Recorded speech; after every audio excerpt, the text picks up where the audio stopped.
Kita lihat dalamnya seberapa. Sebagian besar penduduk pesisir pantai Gondang ini memang suka mencari ikan. Ini besar banget. Semua bumbu yang tercampur udah meresap. Pedes gitu ya Bu rasanya.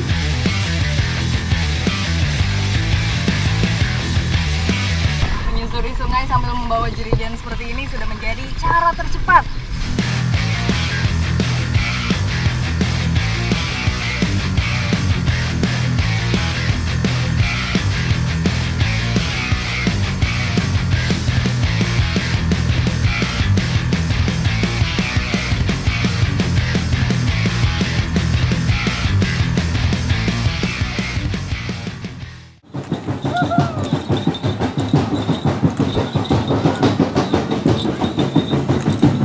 Sayang Pattudo. Tradisi perayaan Hatam Quran dari Tanah Mandar, Sulawesi Barat menjadi awal petualangan saya kali ini. Raut kebahagiaan nampak terpancar dari seluruh keluarga dan masyarakat yang hadir. Bangga menyaksikan anak-anaknya melewati salah satu tahapan penting sebagai seorang muslim. Terlebih dirayakan dalam upacara Sayang Pattudo. Dalam bahasa Mandar berarti kuda menari. Perempuan yang menunggangi kuda pertama menggunakan baju pokok khas Mandar. Di belakangnya, anak yang hatam Quran lengkap dengan sorban untuk laki-laki dan selendang penutup kepala untuk perempuan. Jadi dia baru mendengarkan suara rebana sedikit, kudanya itu rasanya udah pengen menari. Aduh. Jadi memang itulah kenapa yang jagain harus banyak. Karena belum tentu semuanya bisa sigap dengan kuda yang langsung menari. Kuda-kuda menari ini adalah tunggangan terlatih dan terpilih. Kuda yang biasa dipakai untuk menari ini memang kuda laki-laki dan usianya sudah 15 tahun ya. Karena kalau laki-laki itu lebih kuat. Kuda dituntun dan diberi instruksi oleh pawang yang disebut sawi. Sementara 4 orang pendampingnya disebut pasarung.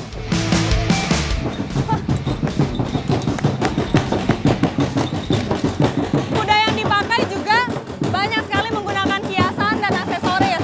Salah satunya ada bantalan supaya yang menaiki kuda lebih enak duduknya. Sana.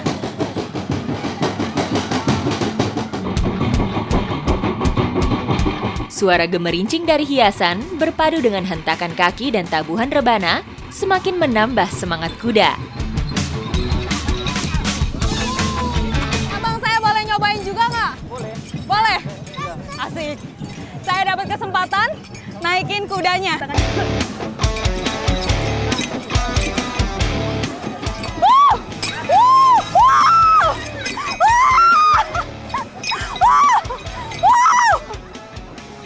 Wah, luar biasa. Baru naik kudanya udah langsung nari.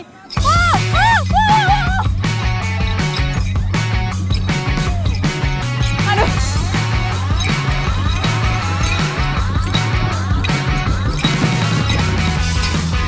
Wah. Wah.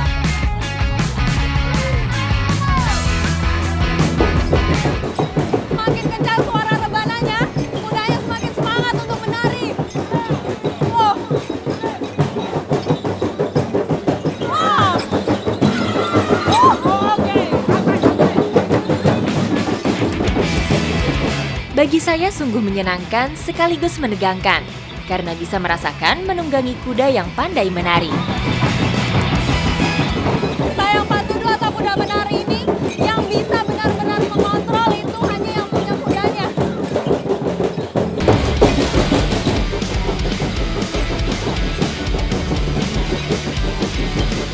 Perayaan Sayang Pattudo diiringi pembacaan pantun, puisi, rayuan, hingga nasihat yang dikemas dalam bentuk yang lucu dan menarik. Anak tikus di tengah sawah, Cakep! siang dan malam mencari makanan. Cakep! Tapi anak-anak di punggung kuda. Iya. Dari di sini yang paling menyukai. Wow, bisa aja bapaknya.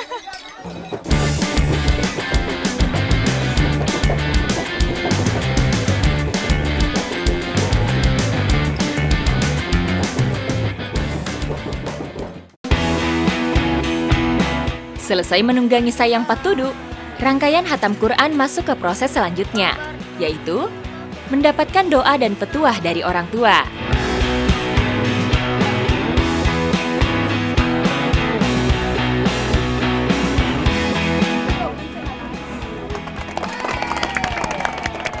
Jadi prosesnya ini ditutup dengan meniup obor.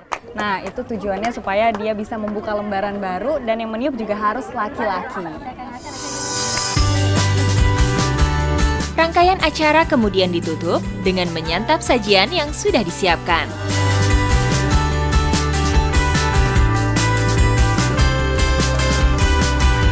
Oh, enak kan Pak De?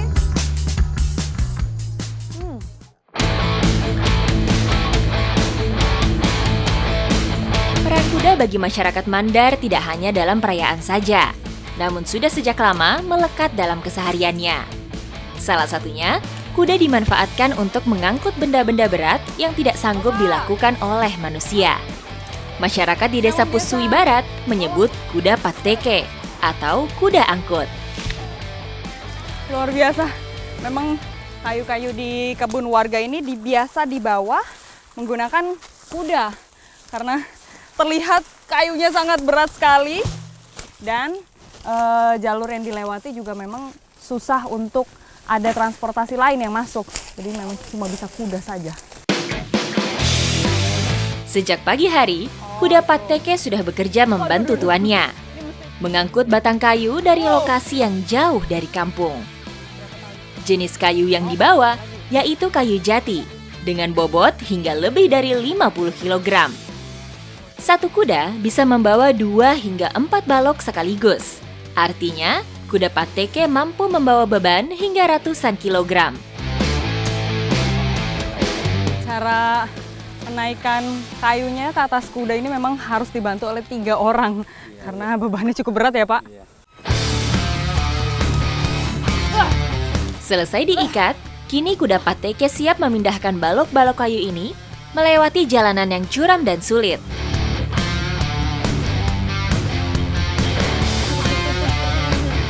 Luar biasa.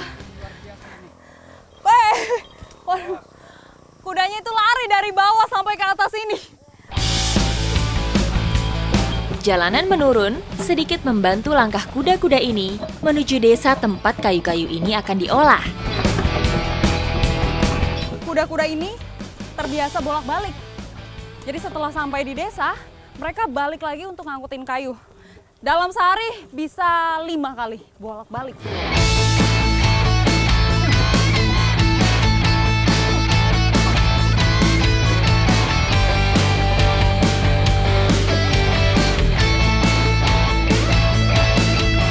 Jadi para pemilik kayu ini memang biasanya menyewa kuda pateke. Terus upahnya kurang lebih sekitar 40.000. Tapi tergantung sih jarak yang ditempuhnya berapa, semakin jauh semakin mahal bayarannya.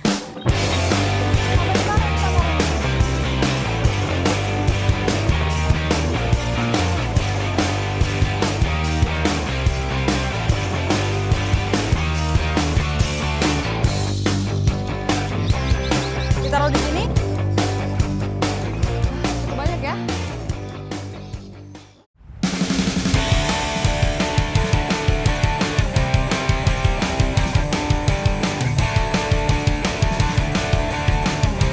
Jewawut, bagi sebagian orang mungkin masih cukup asing. Namun bagi masyarakat Desa Lambanan, Polewali Mandar, jewawut adalah warisan pangan yang sudah turun-temurun. Mereka biasa menyebutnya dengan tareang. Kedatangan saya di desa ini bertepatan dengan panen raya.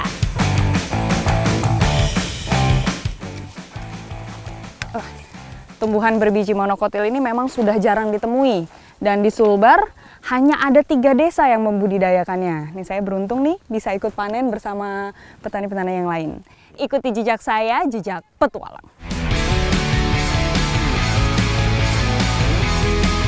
Sepintas, tareang mirip dengan rerumputan liar, dengan ketinggian tidak lebih dari 2 meter. Batangnya kecil dan berdaun lonjong seperti jagung. Bulir tareang berbulu halus, menggantung di pucuk tangkai. Sedangkan bijinya berukuran kecil, bulat, dan padat. Alat potongnya juga unik sekali, namanya rapan. Jadi di bawahnya itu ada pisau kecil, lalu di atasnya ada kayu yang sudah dibentuk. Nah, cara pakainya juga ada tali yang harus dikalungkan di tangan, kemudian jarinya dijepit di sini. Baru dia bisa mulai potong.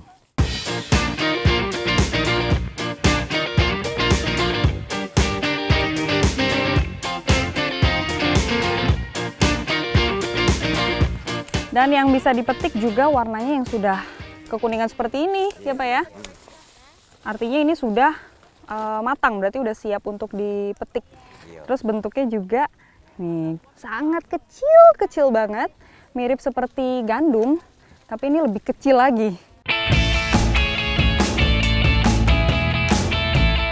Menanam tareang bukan perkara sulit, hanya menyiapkan lahan dan menabur benih dengan usia panen 75 hari. Tanpa perawatan khusus, tareang dapat tumbuh dengan hanya mengandalkan air hujan. Dulunya tareang ini memang tumbuh liar. Terus ada warga yang menemukan, pas dilihat-lihat dimakan sama burung. Terus penasaran lah setelah ditanam, ternyata ini tareang ini punya manfaat yang luar biasa, makanya dibudidayakan sampai sekarang. Di sini, panen tareang dilakukan dengan cara beramai-ramai, karena harus berlomba dengan burung-burung yang juga tertarik dengan kelezatannya. Terlebih, luas kebun ini mencapai 60 hektar. Ini dia hasil panennya. Dan untuk bisa dikonsumsi, memang membutuhkan waktu yang panjang. Dan saya mau bawa dulu ke sana. Ayo Pak!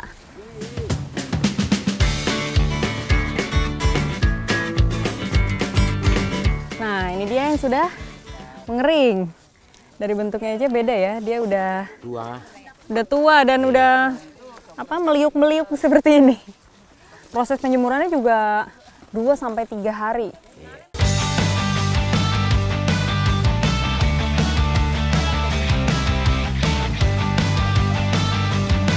Tareang biasa dijadikan bubur, dodol, atau dibuat menjadi tepung, seperti yang sedang dilakukan saat ini. Oh ini. Nah, jadi ini proses penumbukannya. Ini bisa langsung dimasukin aja, Bu? Bisa ya. Oke.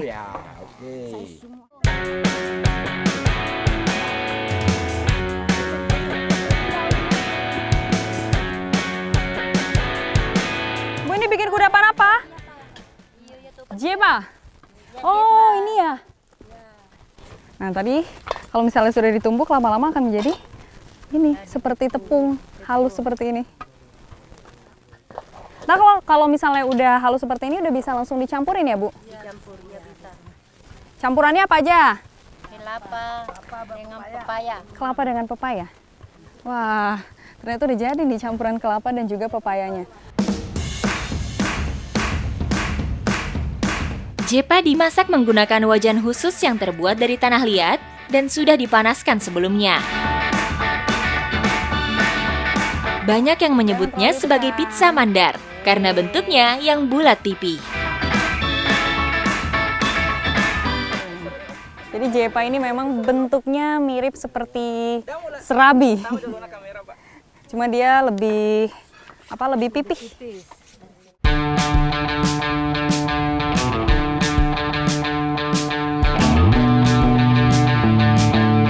Jepa dapat divariasikan dengan beragam rasa atau disandingkan dengan lauk pauk lainnya. Kalau ini dimasukin gula merah di dalamnya? Iya, sudah itu baru dilipat, bisa langsung dimakan. Oh, jadi jepa itu bisa dibuat dengan cara yang lain ya? Iya. Seperti ini. Nah, bentuknya jadi seperti risol. Kita cobain jepa yang pertama.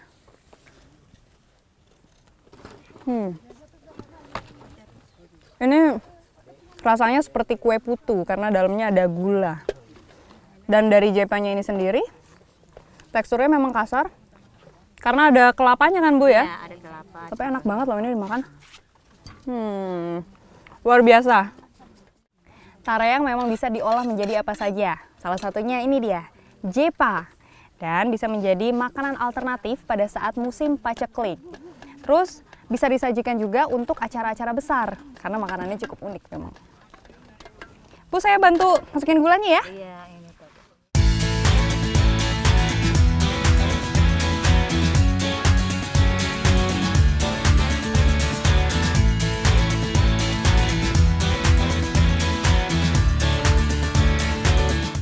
Pak, Ibu, sini makan jepa dulu, istirahat. Yuk.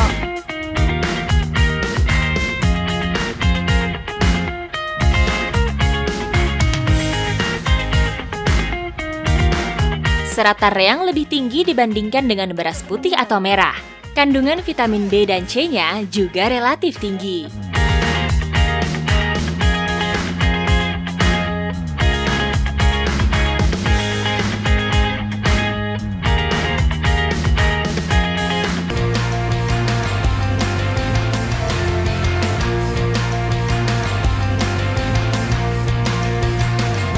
Masih di Polewali Mandar, petualangan saya berlanjut menjajal teknik memancing ikan dengan cara tradisional. Sebagian besar penduduk pesisir Pantai Gondang ini memang suka mencari ikan. Ikuti jejak saya, jejak petualang. Pantai Gonda merupakan salah satu surganya ikan di Polewali Mandar. Kekayaan hasil lautnya sangat beragam dan seolah tak pernah habis. Ini dia salah satu cara unik menangkap ikan yang saya maksud. Menggunakan layang-layang. Layangan yang dipakai bukanlah layangan pada umumnya, melainkan terbuat dari daun kalopa.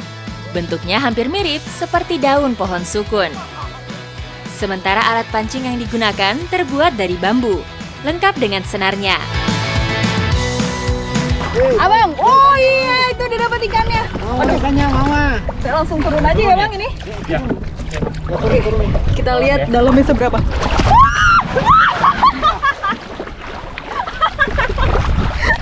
Tangannya sampai kembang. Pegang. Aduh Bang, itu nggak apa-apa kan? Pegang. Oke. Wah, indah. Ini kok sudah mati loh. Ada lagi jadi banyak di dalam ini. ini Iya, ini bulunya. ikan sori. Sorry, ini ada pitoknya nih. Si bentuknya ini lucu banget ya. Iya, Ini apa? Mulutnya panjang. Mulutnya panjang nih. Oh, wow. Iya, ini. Iya. Serem banget itu duri giginya tajam. Giginya gini.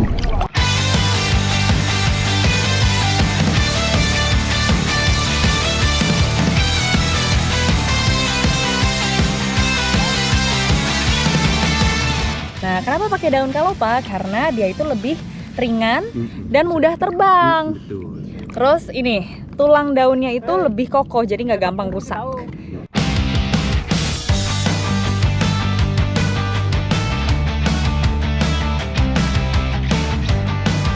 Nah, jadi cara bikin umpannya itu seperti ini. Iya. Tinggal melingkarkan senarnya itu, terus dimasukin. Iya, ini begini kan. Nih, udang sebagai umpan. Jadi, ya. Terus nanti kalau misalnya ikan sorinya udah mulai menggigit, dicipit. kan?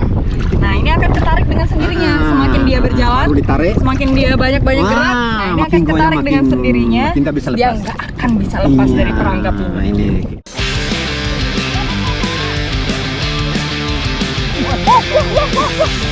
Oh iya benar. Aduh. Dan ya turun. Dan bermain pancing ini biasa dilakukan kalau anginnya banyak seperti ini ya.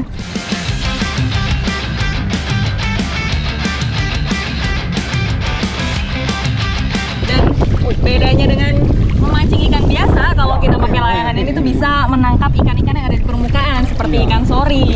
Karena dia umpannya itu ada di permukaan. Iya. Selain daun, ternyata ada juga yang menggunakan layangan biasa yang terbuat dari plastik. Oh, ini layangan plastiknya lebih modern.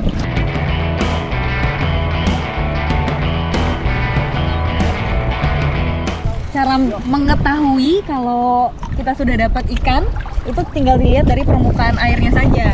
Karena terlihat dari moncong ikannya kan yang panjang, mancung. Ya. Jadi langsung Artinya kelihatan tuh. Kalau udah kelihatan moncong, kita tinggal mainkan tarik ulurnya. Oh gitu. Kalau udah kencang, ekornya ke bawah layangan ini, kalau udah kencang kita tinggal tarik. Tinggal ditarik aja ya. Ya.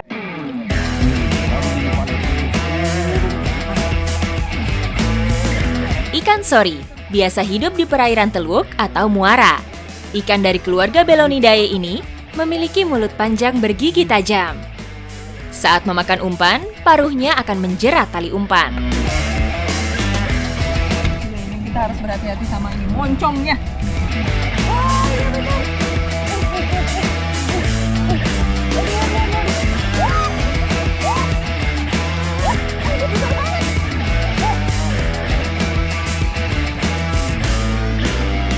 Yeay, dapat banyak ikan sorinya.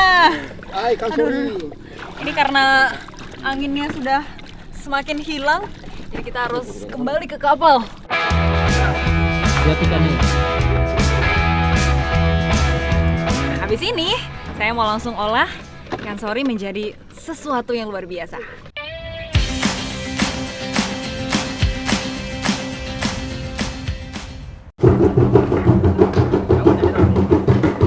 Memasuki desa Laliko, langkah saya disambut alunan musik yang mengiringi para pembuat pupu.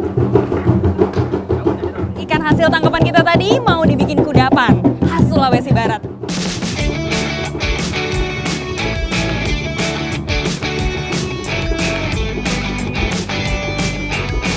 Pengasapan juga dilakukan untuk menambah cita rasa pada ikan dan menghasilkan aroma yang khas. Karena pupu itu identik adonannya halus, jadi Iya, sengaja dikupasin dikupasin ya. kulitnya dan juga durinya dihilangkan. Pokoknya daging tok ya Bu ya. Iya. Ada satu jenis bumbu yang tidak boleh luput saat mengolah ikan pupu. Ada ya Bu? Nah, jadi kalau bikin pupu harus pakai ini, bawang mandar. Memang bawang ini adanya cuma di daerah Mandar ya Bu. Dan bedanya sama bawang-bawang biasa, ini warnanya tuh lebih muda.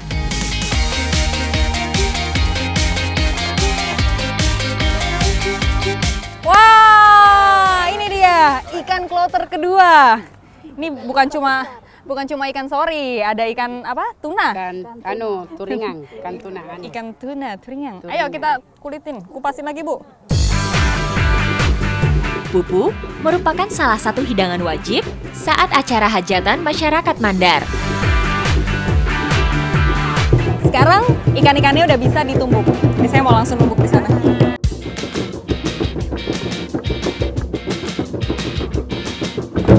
Karena menumbuk ikan ini harus sampai benar-benar halus, kurang lebih 30 menit ya Pak. Makanya harus ada iringan musik seperti ini biar semangatnya terus terbakar. Ayo terus Pak. Bapak juga terus.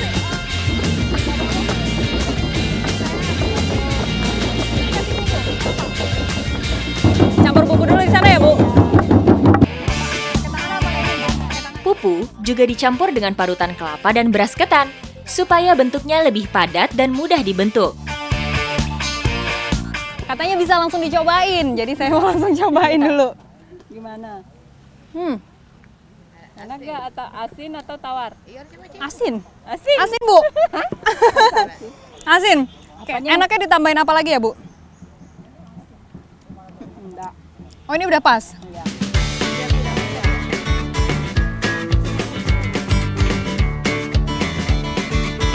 Nah, jadi memang pupu ini sengaja dibuat bentuknya segitiga sempurna seperti ini. Karena punya filosofi tersendiri. Jadi menghubungkan antara Tuhan, alam, dan manusia supaya punya hubungan yang selaras dan saling berdampingan. Sebelum masuk minyak panas, pupu diurut-urut selama 5 menit supaya tidak hancur saat proses penggorengan.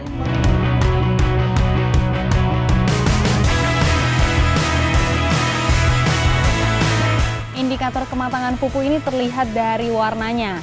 Kalau sudah mulai kecoklatan, nah itu artinya dia sudah matang. Udah bisa diangkat ya.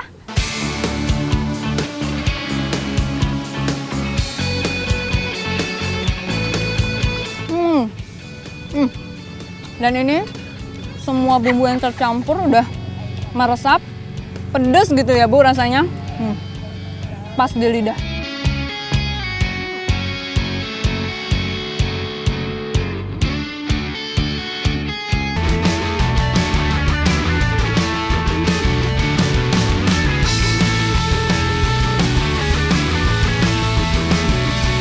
Petualangan saya di Sulawesi Barat masih berlanjut.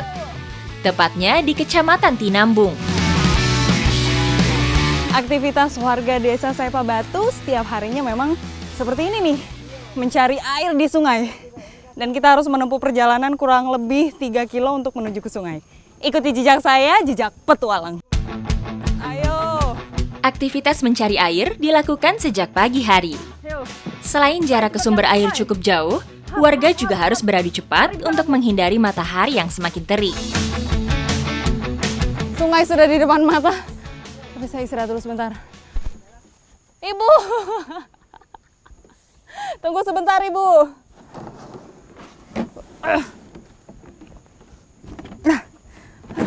Aduh. Oke, siap. Ayo.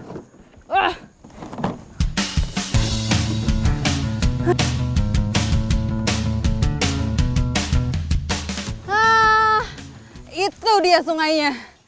Wah, ternyata sudah banyak ini ya yang mencari air dan dibawa pakai kapal.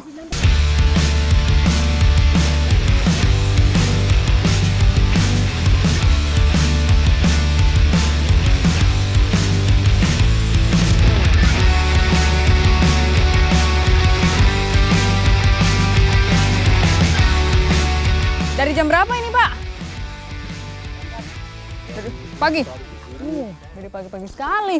Termasuk terlambat nih. Oh, termasuk terlambat. Oh. Dan bapaknya bawa pakai perahu ya, Pak? Memang nggak semuanya bawa jalan kaki kayak saya tadi, tapi sebagian masyarakat ada juga yang bawanya pakai perahu karena lebih cepat dan juga lebih mudah. Sungai Mandar memang menjadi urat nadi bagi masyarakat Tinambung. Jadi ini proses pengambilan airnya memang harus digali di pinggiran sungai, terus dibatasi dengan tong seperti ini, barulah dikasih saringan. Nanti air keruhnya lama-lama kita kuras jadi bersih nih lama-lama.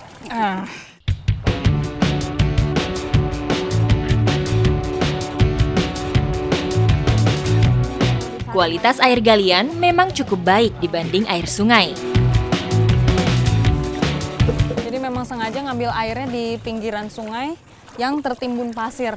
Karena kelihatan tuh, air yang di tengah sana warnanya aja udah beda. Sudah banyak lumpur, terus rumput-rumputan juga, dan udah terkontaminasi oleh adanya perahu-perahu yang lewat.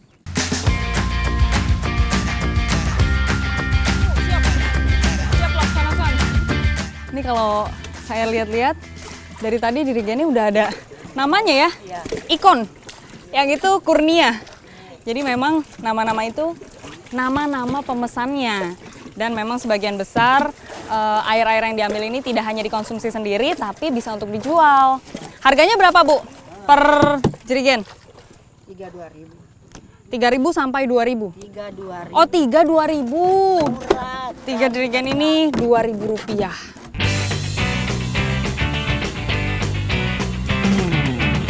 Jerigen yang sudah terisi penuh dirangkai menjadi satu dengan seutas tali.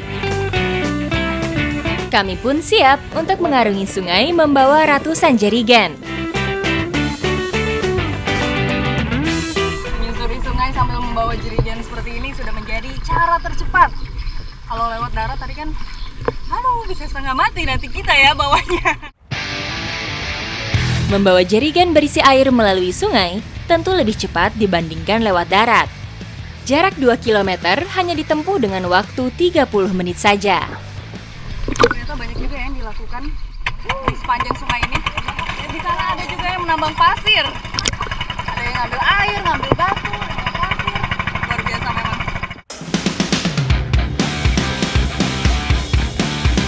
Jerigen-jerigen ini selanjutnya siap memenuhi kebutuhan air bersih warga Tinambung dan terus-menerus dilakukan setiap hari.